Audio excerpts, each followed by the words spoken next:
DC for the latest. And Simon, well, so clearly it seems that coronavirus and China will determine the outcome of this election, and Biden knows that all too well, even though he has been pushed to a corner because with no campaigns happening at this point because of COVID-19.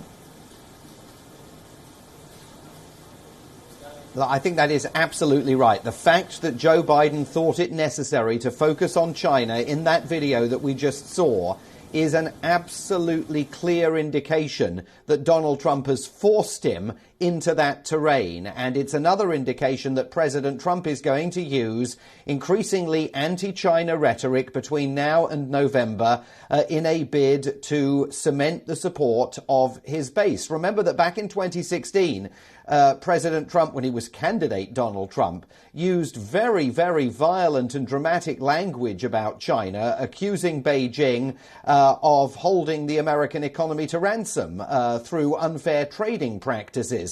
That's the whole reason why President Trump waged a trade war on China during the early part of what he hopes will be his first term in the White House. But now he's got a new opportunity to open up on a new front against China, and that is absolutely to blame China for what he has started referring to once again as the Wuhan virus. There are elements within the right wing of the Republican Party that are already talking about the need to demand that China pays the United States financial reparations for the costs that the US economy is bearing as a result of the coronavirus pandemic. This is an issue that is definitely going to catch fire between now and November, and Donald Trump sees it, first of all, as a vote winner on its merits, but secondly, as an opportunity for him to deflect blame for his handling of the crisis here.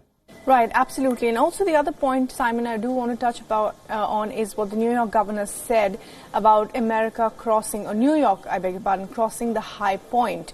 But we've seen widespread protests in many Democratic states nonetheless because of the stay-at-home orders.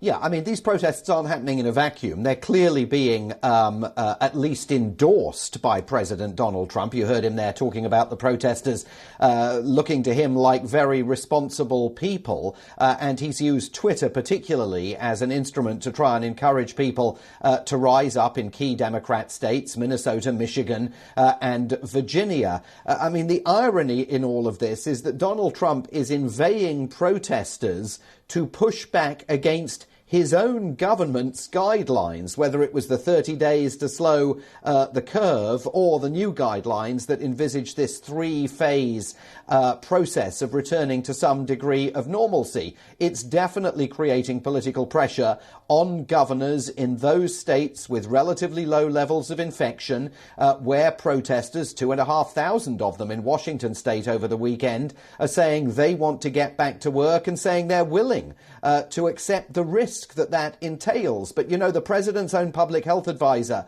Dr. Anthony Fauci, director of the National Institutes of Health, was on Good Morning America here in the United States just a few hours ago saying that these protesters run the risk of sparking a second wave of infections here in the United States. And that is what people like Governor Andrew Cuomo really fear. He sees the numbers in New York moving, he says, slowly in the right direction. What he absolutely doesn't want to see is behavior in New York or anywhere in the United States that can increase the risk of a second wave of deadly infections.